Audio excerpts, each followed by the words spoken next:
उपस्थित आहे। आधी मान्य आयुक्त आपल्याला ब्रीफिंग करतील, त्यानंतर प्रश्न उत्तर होईल।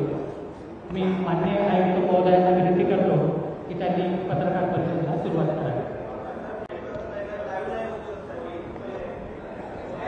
नेटवर्कचा इश्यू आहे।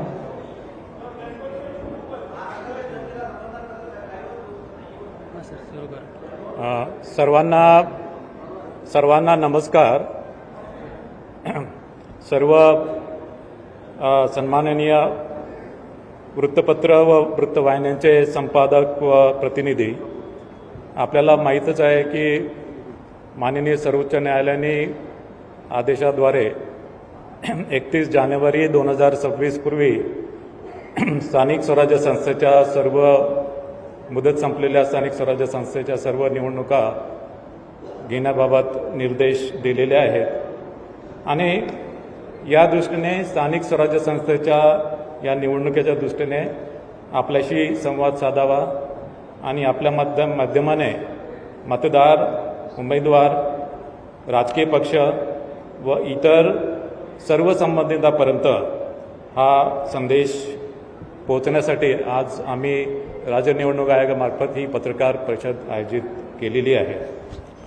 मला आपल्याला सांगायचं वाटते की ही पत्रकार परिषद ही फक्त नगर परिषद आणि नगरपंचायती निवडणुका संदर्भात आज मी संवाद साधणार आहे। राज्यामधल्या ज्या निवडणुकीस पात्र असलेल्या 246 नगर परिषदा आणि 42 नगरपंचायतीच्या सार्वत्रिक निवडणुका राज्य निवडणूक आयोगामार्फत घेण्यात येणार आहे आणि यामधून एकूण 6,859 सदस्य आणि 288 अध्यक्ष यांची निवड होणार आहे। 246 नगरपरिषदांमध्ये 10 नवनिर्मित नगरपरिषदांचा समावेश आहे आणि 236 नगरपरिषदांची मुदत यापूर्वीच संपलेली आहे। राज्यामध्ये एकूण 147 नगरपंचायती आहे, त्यापैकी 42 नगरपंचायतीसाठी निवडणूक होत आहे। त्यामध्ये 15 नवनिर्मित नगरपंचायती आहे आणि 27 नगरपंचायतीची मुदत यापूर्वी संपलेली आहे आणि उर्वरित 105 नगरपंचायतीची मुदत यापूर्वी समाप्त झालेली नाही। नगर परिषदची साधारणतः सदस्य संख्या ही 20 ते 75 आहे आणि नगरपंचायतची सदस्य संख्या ही 17 आहे। नगर परिषदेची निवडणूक ही बहुसदस्यीय पद्धतीप्रमाणे आहे आणि साधारणतः एका प्रभागामध्ये सर्वसाधारणपणे 2 जागा नगर परिषदेमध्ये असतात, पण नगर परिषदच्या सदस्य संख्येचा आकडा विषम जर असेल तर नगर परिषदेमध्ये एका प्रभागामध्ये 3 जागा असतात, म्हणजे साधारणतः मतदारांना 2 ते 3 सदस्यांसाठी वोटिंग करावं लागेल। याशिवाय नगर परिषदेचा एक अध्यक्ष आहे, यासाठी सुद्धा मतदान करावं लागेल। नगरपंचायतमध्ये आपल्याला माहीत आहे की फक्त एक सदस्य असतो आणि एक अध्यक्ष, त्याच्यामुळे तिथे मतदारांना नगरपंचायतीसाठी 2 मतं द्यावे लागते। नामनिर्देशन हे पूर्णपणे राज्य निवडणूक आयोगाने जे संकेतस्थळ विकसित केलेले आहे त्या संकेतस्थळावर ऑनलाईन नामनिर्देशन पत्र स्वीकारले जातील आणि एका प्रभागामध्ये एका उमेदवाराला जास्तीत जास्त 4 नामनिर्देशन पत्र दाखल करता येतील।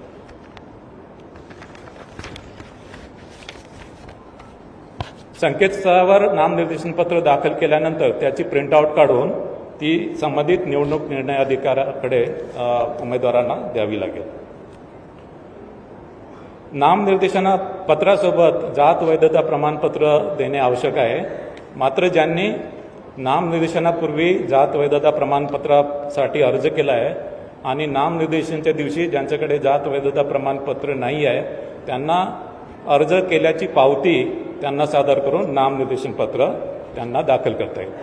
मात्र असा उमेदवार फायनली अंतिमतः निवडून जर आला तर त्याला 6 महिन्याच्या आतमध्ये जात वैधता प्रमाणपत्र देणे हे बंधनकारक राहील। नगरपरिषद आणि नगरपंचायतच्या मतदार यादी संदर्भात अंतिम मतदार यादी ही 31 ऑक्टोबर 2025 रोजी प्रसिद्ध झालेली आहे आणि मतदान केंद्रनिहाय मतदार याद्या 7 नोव्हेंबर 2025 रोजी प्रसिद्ध होणार आहे. नगरपरिषद आणि नगरपंचायतच्या निवडणुकीसाठी एकूण मतदार 1,07,03,576 इतके मतदार आहे आणि त्यासाठी एकूण 13,355 मतदान केंद्रांची व्यवस्था करण्यात आलेली आहे. या निवडणुकीसाठी पुरेशी इलेक्ट्रॉनिक वोटिंग मशीनची व्यवस्था करण्यात आलेली आहे. या निवडणुका इलेक्ट्रॉनिक वोटिंग मशीनद्वारेच होणार आहेत आणि त्यामध्ये 13,726 कंट्रोल युनिट आणि 27,452 बॅलेट युनिटची व्यवस्था केलेली आहे. उमेदवारांसाठी जी खर्च मर्यादा आहे ती खर्च मर्यादा वाढवण्यात आलेली आहे. अ वर्ग नगरपरिषदेसाठी अध्यक्ष पदासाठी 15 लाख, सदस्य पदासाठी 5 लाख, ब वर्ग नगरपरिषदेसाठी अध्यक्ष पदासाठी 11,25,000, सदस्य पदासाठी 3,50,000, क वर्ग नगरपरिषदेसाठी अध्यक्ष पदासाठी 7,50,000, सदस्य पदासाठी 2,50,000, नगरपंचायतीसाठी अध्यक्ष पदासाठी 6 लाख आणि सदस्य पदासाठी 2,25,000 अशी खर्चाची मर्यादा आहे. मतदारांसाठी निवडणूक आयोगाने, राज्य निवडणूक आयोगाने जे संकेतस्थळ विकसित केलेले आहे त्यामध्ये त्यांना सर्च फॅसिलिटी दिलेली आहे आणि या सर्च फॅसिलिटीमध्ये जाऊन मतदारांना त्यांचे नाव आणि मतदान केंद्र शोधता येईल.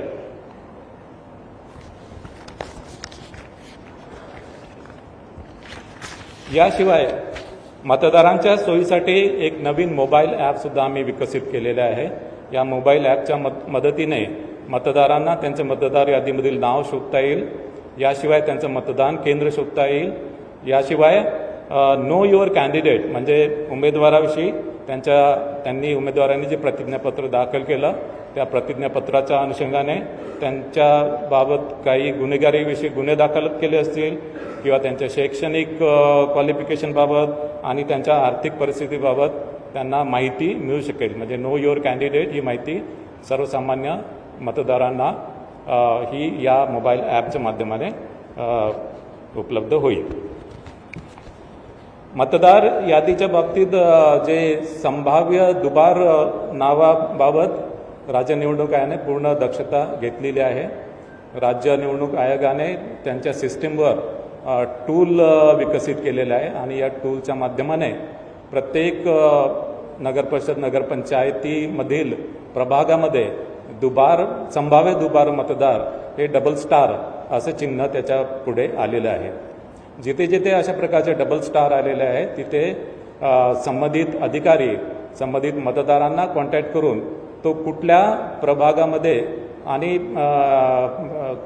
तो कुठल्या मतदान केंद्रामध्ये तो मतदान करेल याची माहिती घेईल. त्यासोबतच त्याचं नाव, त्याचं लिंग, त्याचं फोटोग्राफ आणि त्याचा पत्ता या सर्व बाबीसुद्धा तपासेल.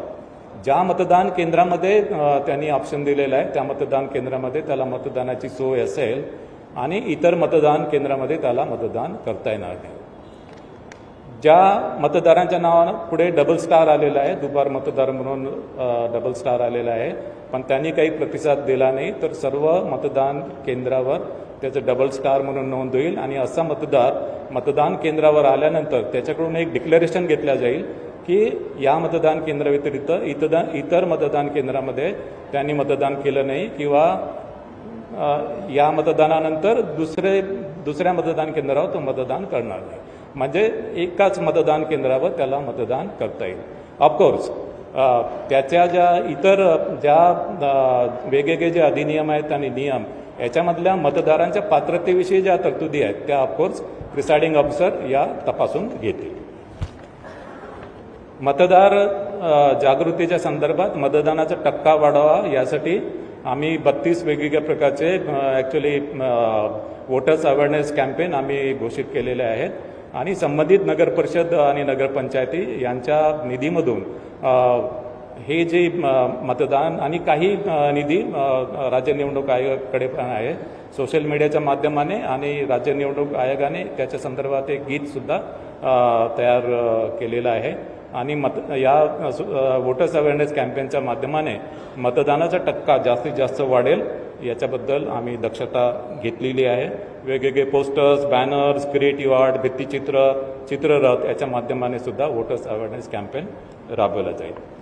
मतदान केंद्रावर पुरेशा सुविधा देण्यात आलेल्या आहेत आणि त्याच्यामध्ये विशेष करून दिव्यांग मतदार, तान्ह्या बाळासह ज्या स्त्रिया आहेत, गरोदर स्त्रिया आहेत, ज्येष्ठ नागरिक आहेत यांना प्राधान्याने मतदान करून दिलं जाईल.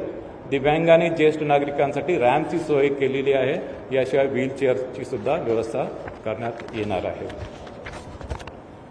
सर्व मतदान केंद्रावर विजेची व्यवस्था, पिण्याच्या पाण्याची व्यवस्था, सावलीची व्यवस्था, शौचालयाची व्यवस्था उपलब्ध करून देण्यात आलेली आहे.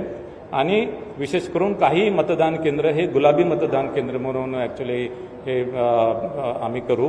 आणि या गुलाबी मतदान केंद्रामध्ये या मतदान केंद्रातील सर्व निवडणूक अधिकारी, कर्मचारी, पोलीस कर्मचारी हे महिला कर्मचारी असतील. यावेळेस मतदान केंद्राच्या इमारतीमध्ये मोबाईल नेण्याची एक फॅसिलिटी आम्ही दिलेली आहे. मात्र ॲक्च्युअल मतदान केंद्रामध्ये मोबाईल नेता येणार नाही, त्या इमारतीमध्ये नेता येईल. आणि त्या मतदान केंद्राच्या बाहेर एक फॅसिलिटी असेल, तिथे मोबाईल तिथे डिपॉझिट करता येईल.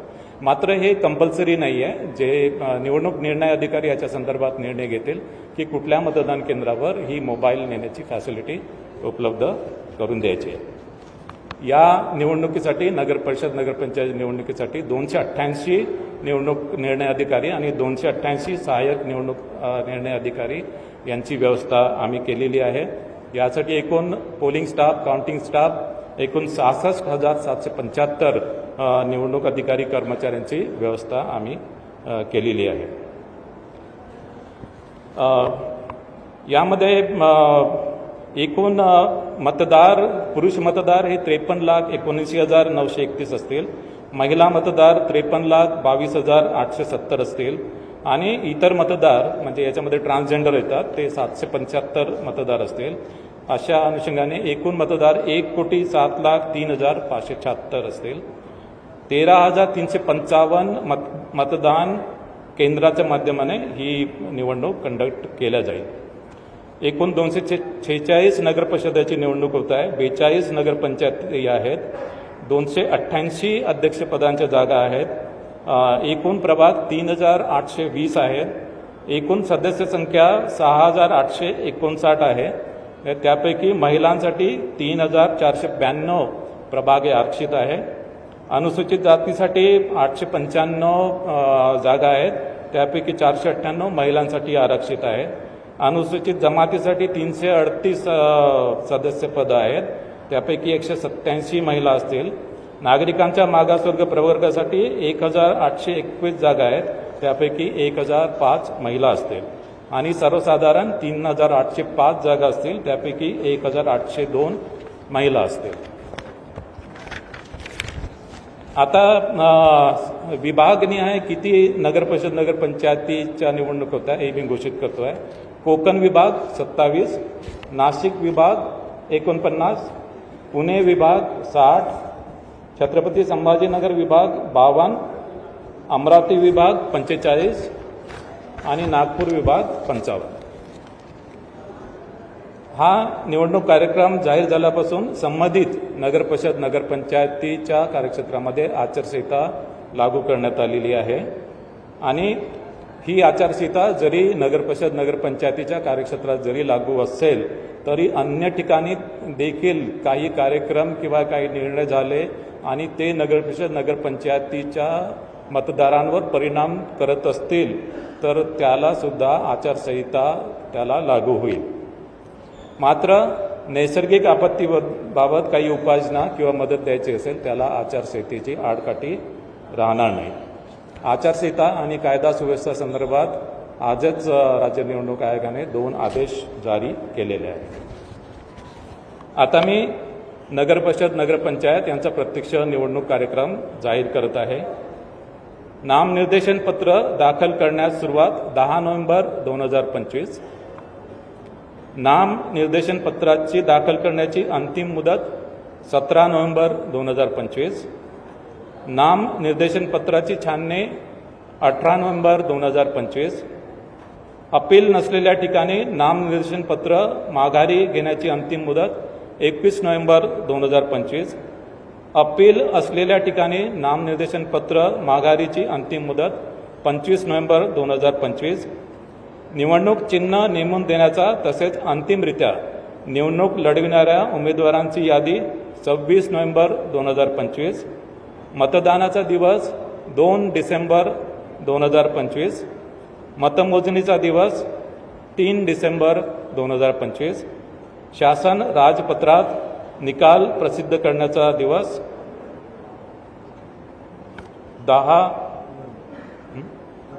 10 नोव्हेंबर 2025. 10 डिसेंबर 2025. तर या अनुषंगाने नगरपरिषद नगरपंचायतीच्या निवडणुका या स्वच्छ, पारदर्शक, निर्भय आणि कायदा व नियमाच्या चौकटीत करण्याची संपूर्ण दक्षता राज्य निवडणूक आयोगाने घेतलेली आहे.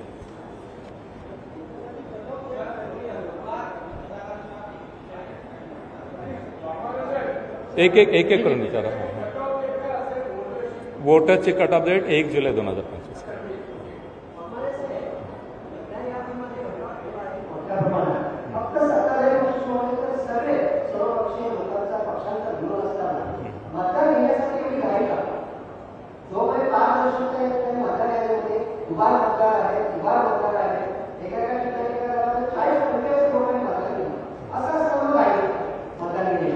नाही, दुबार आणि तिबार मतदाराबाबत आम्ही पूर्णपणे उपाययोजना केलेल्या आहे. त्याची मी प्रक्रिया आपल्याला सांगितलेली आहे. जिथे दुबार मतदार, तिबार मतदार आहेत तिथे आमचे लोक संबंधित मतदारांपर्यंत जातील आणि त्यांना विचारतील, त्यांचे ऑप्शन्स घेतील आणि जे मतदार त्या आव्हानाला प्रतिसाद देणार नाही त्याच्यामध्ये सुद्धा त्यांच्याकडून अंडरटेकिंग घेऊन आम्ही त्यांना मतदान करू देणार आहे.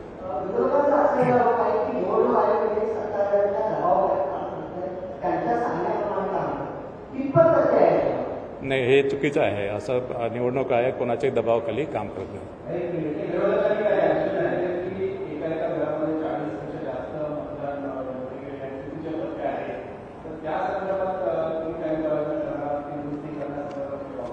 नाही, हे बघा, ॲक्च्युली आम्हाला यादी जी आहे, मतदार यादी, ही ॲक्च्युली इलेक्शन कमिशन ऑफ इंडियाकडून मिळते. या यादीमध्ये आम्हाला दुबार तिबार मतदाराबाबत आम्हाला ॲक्च्युली कार्यवाही करता येतं, जी आम्ही केलेली आहे. सेकंडली, याच्यामध्ये काही क्लरिकल मिस्टेक्स असतील त्यासुद्धा आम्ही दुरुस्त करतो आहे, केलेल्या आहेत. आणि यामध्ये प्रभाग चुकलेला जर असेल तर प्रभाग ते सुद्धा आम्ही दुरुस्त करतो की ॲक्च्युली एका प्रभागामध्ये पाहिजे मात्र चुकीने दुसऱ्या प्रभागामध्ये गेला आहे, ते सुद्धा आम्ही दुरुस्त करतो आहे. आणि विधानसभेच्या मतदार यादीमध्ये नाव आहे पण या मतदार यादीमध्ये नाव नाही आहे, ती सुद्धा आम्ही नाव त्यामध्ये इन्कॉर्पोरेट करतो.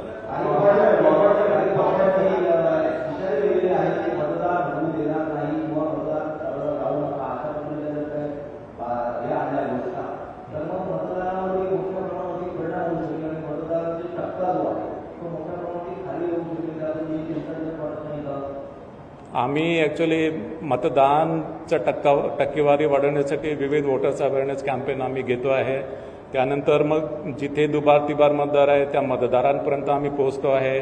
आणि हे जे आमच्या स्तरावर जितकी काही आम्हाला मतदार यादीमध्ये आम्हाला ॲक्च्युली मतदार यादी जितकी स्वच्छ आम्हाला करता येईल त्याप्रमाणे आम्ही कार्यवाही करतो आहे. याशिवाय जिथे एका घरामध्ये अनेक मतदार दाखवले त्या संदर्भात मुख्य निर्वाचन अधिकारी यांनी याच्या आधी सुद्धा त्या संदर्भात खुलासा केलेला आहे.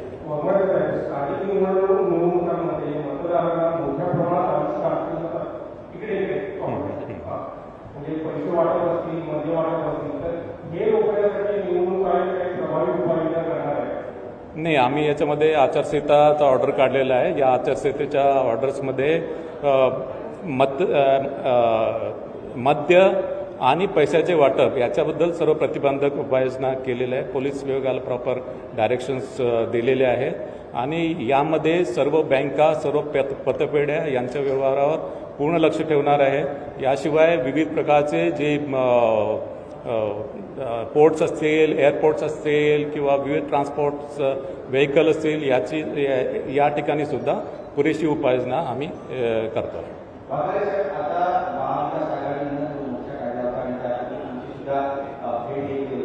एक प्रश्न या निमित्तानं होतो की उभार म्हणताय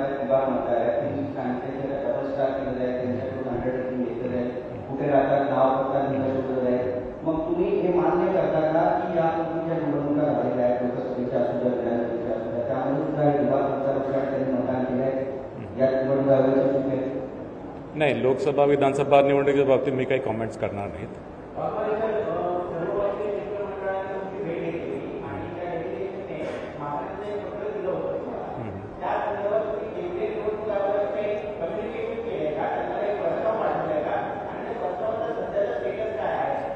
नाही, याच्यामध्ये सर्वपक्षीय शिष्टमंडळाने माझी भेट घेतली होती. त्यावेळेस त्यांनी मागणी केली की ज्या मागणी केल्या त्या अनुषंगाने मी केंद्रीय निवडणूक आयोगाकडे 15 ऑक्टोबर 2025 पर्यंत, जे 1 जुलैपासून 15 ऑक्टोबर 2025 पर्यंत मतदार यादी मी मागितलेली आहे. मात्र त्या संदर्भात कुठल्याही प्रकारचं कम्युनिकेशन भारत निवडणूक आयोगाकडून मला झालेलं आहे.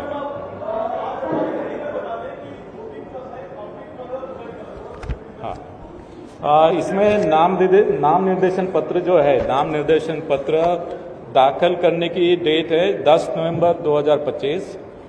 नाम निर्देशन दाखिल करने के लिए जो चालू करने की डेट है वो 10 नवंबर 2025. नाम निर्देशन पत्र दाखिल करने के लिए अंतिम जो डेट है वो 17 नवंबर 2025. नाम निर्देशन पत्र की जो छाननी है उसकी डेट है 18 नवंबर 2025. जहाँ पे अपील नहीं है वहाँ पे नाम निर्देशन पत्र पीछे लेने की अंतिम डेट है 21 नवंबर 2025. जहाँ पे अपील है वहाँ पे नाम निर्देशन पत्र वापस लेने की अंतिम डेट है 25 नवंबर 2025. निवडणूक चिन्ह जो है, निवडणूक चिन्ह और final list of contesting candidate, इसकी डेट है 26 नवंबर 2025. मतदान दिन की डेट है 2 दिसंबर 2025. मत मोजनी यानी काउंटिंग की डेट है 3 दिसंबर 2025 और गवर्नमेंट गैजेट में निकाल पब्लिश करने की डेट है 10 दिसंबर 2025.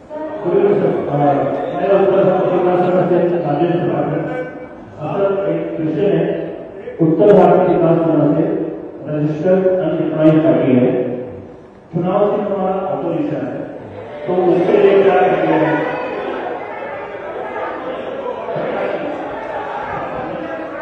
चुनाव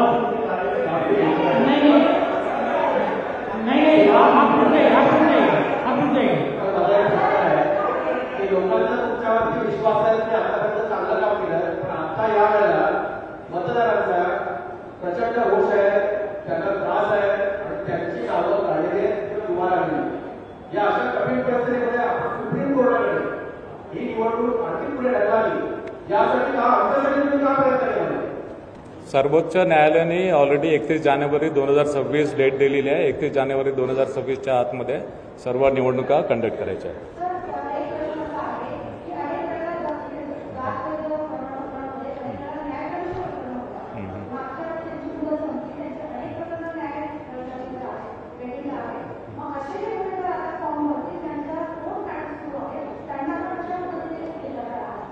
नाही, याच्यामध्ये प्रोव्हिजन एकदम क्लिअर आहे की नाम निर्देशन पत्र दाखल करण्यापूर्वी नाम निर्देशन पत्र दाखल करताना त्यांच्याकडे वैधता प्रमाणपत्र असेल तर अडचण नाही आहे. मात्र नाम निर्देशन पत्र दाखल करताना त्यांच्याकडे वैधता प्रमाणपत्र नसेल, मात्र नाम निर्देशन पत्र दाखल करण्यापूर्वी त्यांनी स्क्रुटिनी कमिटीकडे अर्ज केला असेल आणि त्याची पावती जर दाखल केली तर नामनिर्देशन पत्र त्यांचं स्वीकारलं जाईल. मात्र ते जर निवडून आले तर त्यांना 6 महिन्याच्या आतमध्ये त्यांना कास्ट व्हॅलिडिटी सर्टिफिकेट सादर करणं बंधनकारक राहील. 6 महिन्याच्या आतमध्ये कास्ट व्हॅलिडिटी सर्टिफिकेट त्यांनी दिलं नाही तर त्या उमेदवाराची निवडणूक ही रद्द होईल.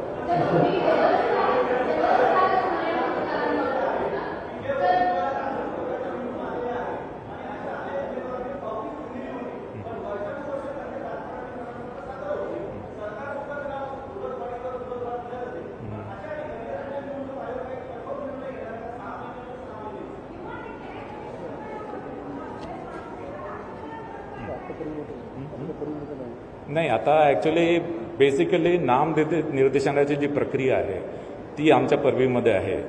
एकदा तो निवडून आल्यानंतर गॅझेटमध्ये पब्लिकेशन झाल्यानंतर तिथे राज्य निवडणुकाचा रोल संपतो. त्याच्यानंतर रोल तो राज्य शासनाचा आहे.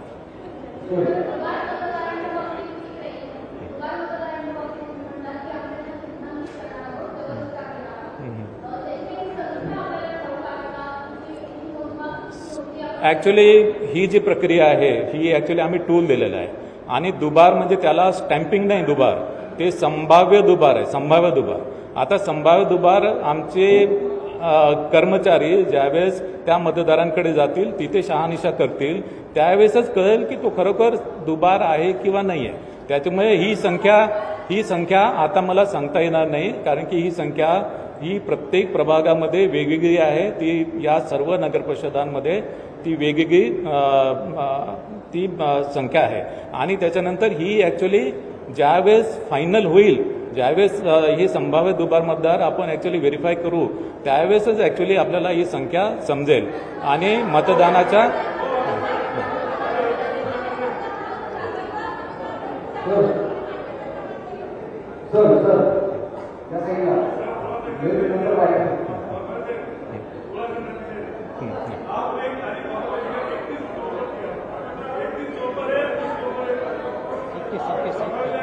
माघारीची तारीख नाही, माघारी घेण्याची तारीख आहे हे बघा. अपील जिथे अपील नहीं है, आप हिंदी में बोलो या जहाँ पे अपील नहीं है, जहाँ पे अपील नहीं है यहाँ पे नाम निर्देशन पत्र वापस लेने की लास्ट डेट है 21 नवंबर. जहाँ पे अपील है वहाँ पे नॉमिनेशन वापस लेने की मुदत है 25 नवंबर.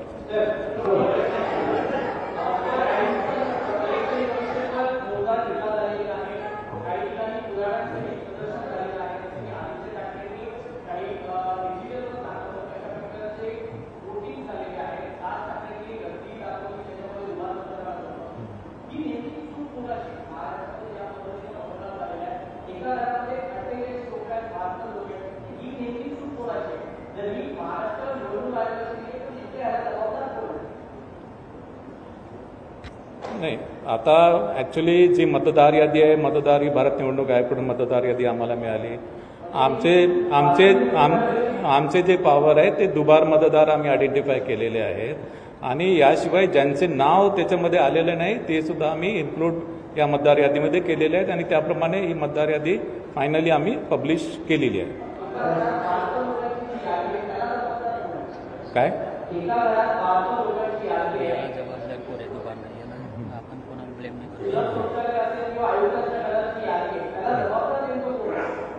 नाही, आता याच्यामध्ये ही जी यंत्रणा आहे मतदार यादीची यंत्रणा वेगळी आहे. ही ॲक्च्युली आम्ही फक्त ती यादी अडॉप्ट करतो. आम्ही फक्त ती जी यादी ती अडॉप्ट करतो. एक पर्टिक्युलर डेट ठरवतो आणि त्या डेटला ती यादी आम्ही अडॉप्ट करतो. शहानिशाचे जे प्रकार आहेत ते सांगितले मी. दुबार मतदार असतील तिथे आम्ही बघतो, चुकीच्या प्रभागामध्ये गेलं ती आम्ही बघतो, नाव इन्क्लूड झालं नाही, विधानसभा मतदार यादीमध्ये नाव आहे पण याच्यामध्ये नाही आहे ते इन्क्लूड करतो, काही क्लरिकल मिस्टेक्स असेल, एरर असेल ते इन्क्लूड करतो.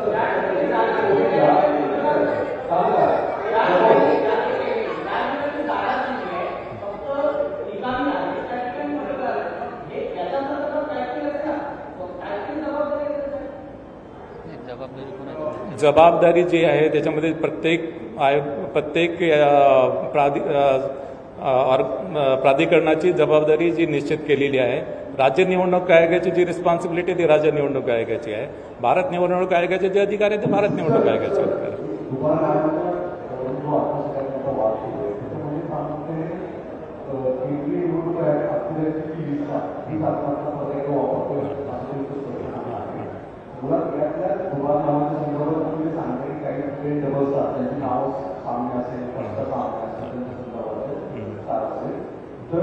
पक्षांची साधारणतः संख्या तुमच्याकडे आली आहे का? ठीक आहे. नाही, ते मी ॲक्च्युली संख्या सध्या मी सांगू शकणार नाही, कारण की आता ही जी प्रक्रिया आहे ती प्रक्रिया प्रत्येक जे रिटर्निंग ऑफिसर आहे त्यांच्या स्तरावर सुरू आहे आणि त्यामध्ये ॲक्च्युली फिजिकल व्हेरिफिकेशन आणि मतदानाच्या 2 दिवस आधीपर्यंत ही प्रक्रिया सुरू राहील. मतदानाच्या 2 दिवस आधी एक्झॅक्टली आपल्याला दुबार मतदार किती आहेत एक्झॅक्टली, कारण की आता जे सॉफ्टवेअरने आयडेंटिफाय केलं ते संभाव्य दुबार आहेत, ते ॲक्च्युअल दुबार नाही, ते संभाव्य दुबार आहेत.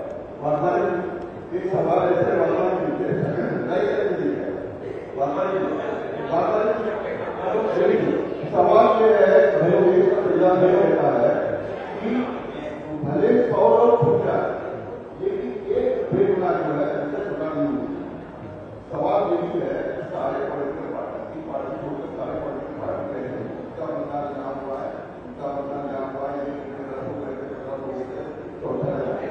आप जवाब देते वक्त ऐसे जवाब दे रहे हैं हमारे आपके अध्यक्षता में अगर ये चुनाव हो रहे हैं तो आपको ऐसा नहीं लगता कि ये चुनाव विपक्ष और किसी एक के ऊपर भी अन्याय नहीं है, वो कहते हैं किसी वजह से आप लेते हैं क्या और वंचित नहीं किया है कि ये वोटर में आप चुनाव करवाना कोणत्याही पक्षावर अन्याय होणार नाही आणि कुठल्याही मतदारांवर अन्याय होणार नाही. जो मतदार योग्य आहे, मतदार यादीमध्ये आहे आणि ज्याची या मतदारांची तपासणी प्रिसाइडिंग ऑफिसर लेवलवर पण होते, तिथे त्यांना पोलिंग एजंट किंवा प्रिसाइडिंग ऑफिसरला काही त्याच्यामध्ये डाऊट आला तिथे सुद्धा ती तपासणी करू शकतात.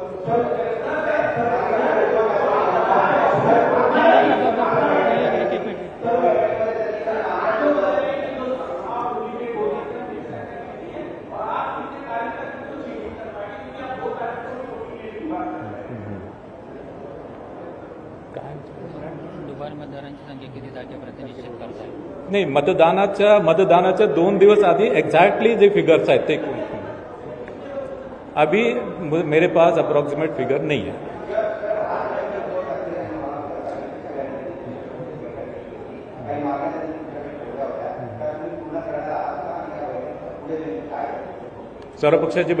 सर्व पक्षाच्या बैठकीच्या अनुषंगाने आम्ही भारत निवडणूक आयोगाला प्रस्ताव पाठवलेला आहे 15 ऑक्टोबरपर्यंतची यादी द्यायला. त्याला अजूनपर्यंत रिस्पॉन्स नाही आहे, मी आधी सांगितलेलं आहे ते.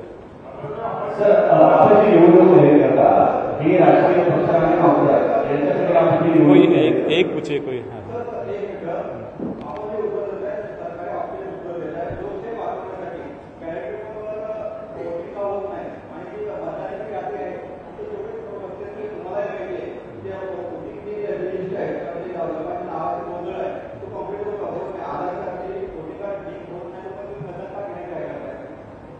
हे बघा 2005 मध्ये इलेक्ट्रॉनिक वोटिंग मशीन आपण आणली. 2005 मध्ये अधिनियमामध्ये तरतूद केली इलेक्ट्रॉनिक वोटिंग मशीनची. याशिवाय इलेक्ट्रॉनिक वोटिंग मशीनच्या संदर्भात वेगवेगळ्या सन्माननीय न्यायालयामध्ये पिटिशन दाखल झालेलं आहे आणि माननीय सर्वोच्च न्यायालयापर्यंत न्यायालयाने निर्वाह दिला आहे की इलेक्ट्रॉनिक वोटिंग मशीनचा वापर योग्य आहे. आपल्या कायद्यामध्ये इलेक्ट्रॉनिक वोटिंग मशीनची तरतूद आहे.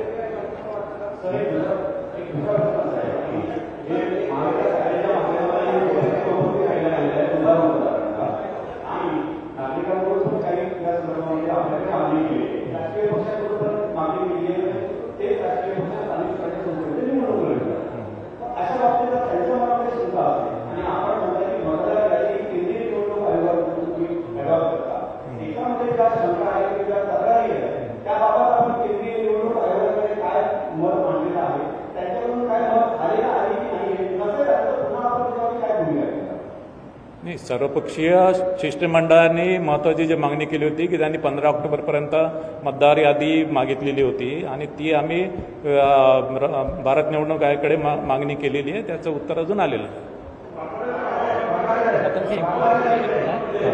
शेवटचं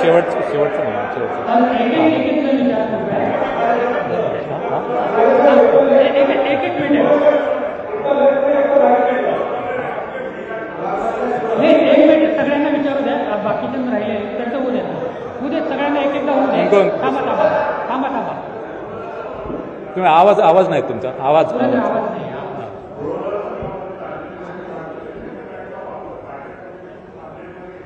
व्हीव्हीपॅट नाही बघा, व्ही व्ही पॅट जे आहे, व्ही व्ही पॅट एक तर नंबर 1, 1 मिनिट मला उत्तर देऊ. व्ही व्ही पॅट जे आहे, व्ही व्ही पॅट आपल्या कुठल्याच अधिनियमामध्ये नियमामध्ये व्ही व्ही पॅटची तरतूद नाही आहे. नंबर 1. आपल्या काही स्थानिक स्वराज्य संस्था, तुरळक काही स्थानिक स्वराज्य संस्था सोडून इतर सर्व स्थानिक स्वराज्य संस्थांमध्ये मल्टी मेंबर मल्टी पोस्टची तरतूद आहे. म्हणजे महापालिकामध्ये 4 मेंबर आहेत, नगर परिषदमध्ये 2 आहेत, आणि जिल्हा परिषदमध्ये 1 विभाग 1 गण. आणि अशी जी मल्टी मेंबर मल्टी पोस्टसाठी व्ही व्ही पॅट मशीन सध्या अस्तित्वात नाही आहे. सर्व स्टेट इलेक्शन कमिशनची टेक्निकल इव्हॅल्युएशन कमिटी यामध्ये स्थापन झाली आहे आणि त्या टेक्निकल इव्हॅल्युएशन कमिटीने व्ही व्ही पॅट संदर्भात टेक्निकल स्पेसिफिकेशन अजूनपर्यंत निश्चित केलेले नाही आहे. आणि या दृष्टीने व्ही व्ही पॅटचा वापर आपण या निवडणुकीमध्ये करणार नाही. त्यांचा प्रश्न उद्या ना.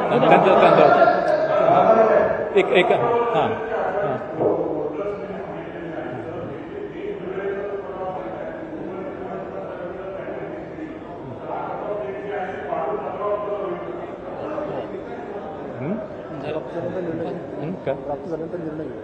हां नाही, आता ॲक्च्युली 15 ऑक्टोबरपर्यंतची मतदार यादी आम्हाला प्राप्त झाली तर कट ऑफ वाढवण्याबाबत योग्य तो निर्णय आम्ही घेऊ. मात्र अजूनपर्यंत आम्हाला ती यादी काही प्राप्त झाली नाही.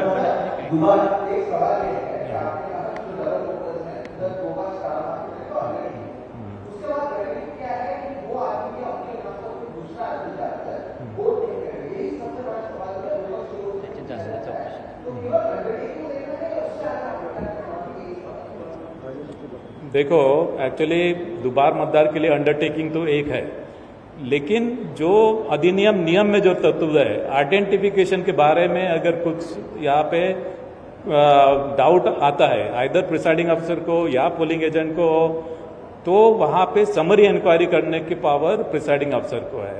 और अगर उनको वहाँ पे अगर ऐसा दिखाई दिया कि वो समझो बोगस वोटर्स है तो उसको वो वोट नहीं करने देते.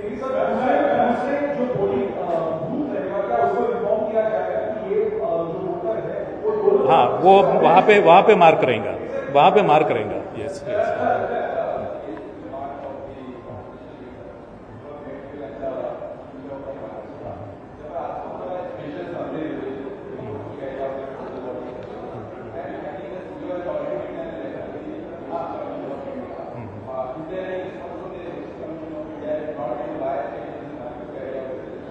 Regarding what?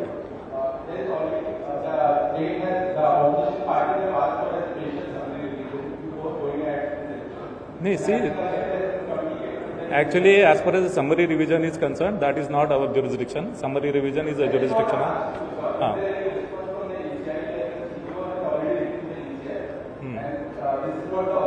No, actually, no communication by ECI about either summary revision or intensive revision to us.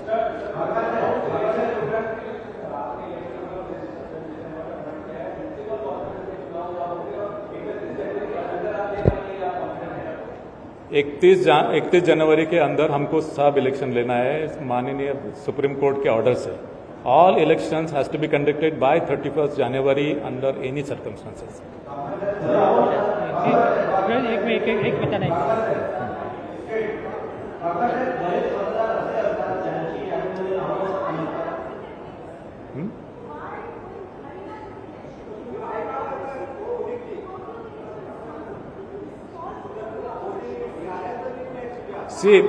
See, number one, Honorable Supreme Court has given mandate to take all the election before 31st January 26.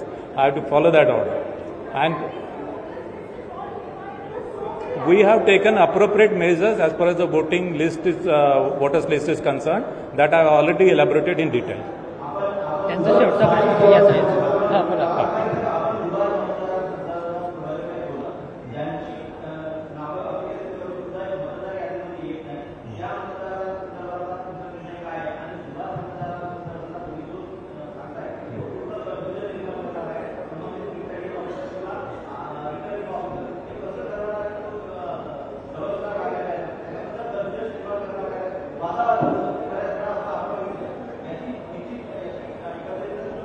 नाही, जिथे संभाव्य दुबार मतदार आहेत तिथे double star आहेत आणि ते मतदार यादीमध्ये ती नोंद आहे. याशिवाय ज्यावेळेस तो मतदार ॲक्च्युली पोलिंग स्टेशन इंडिकेट करेल ती सुद्धा नोंद त्याच्यामध्ये घेण्यात येईल आणि त्याच्यामध्ये इतर ठिकाणी त्याचं नाव जिथे जिथे येते त्यावेळेस तो कुठल्या मतदान केंद्रामध्ये आणि कुठल्या पार्टमध्ये तो मतदान करणार आहे हे सुद्धा इंडिकेट केलं जाईल. त्याच्यामुळे त्यांनी एका मतदान केंद्रामध्ये ऑप्शन जर दिला तर दुसऱ्या मतदान केंद्रामध्ये तिथल्या ज्या working copy of electoral roll राहील त्याच्यामध्ये ती नोंद राहील की हा वोटर जो आहे या मतदान केंद्रामध्ये वोट करणार आहे. Last question last two questions हे तुम्ही तुमचं झालं.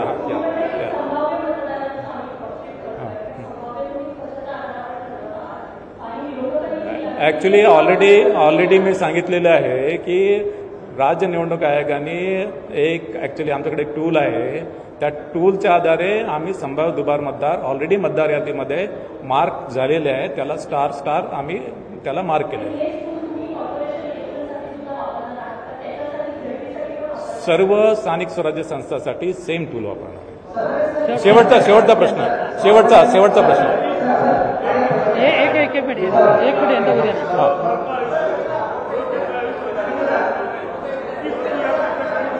काय समजा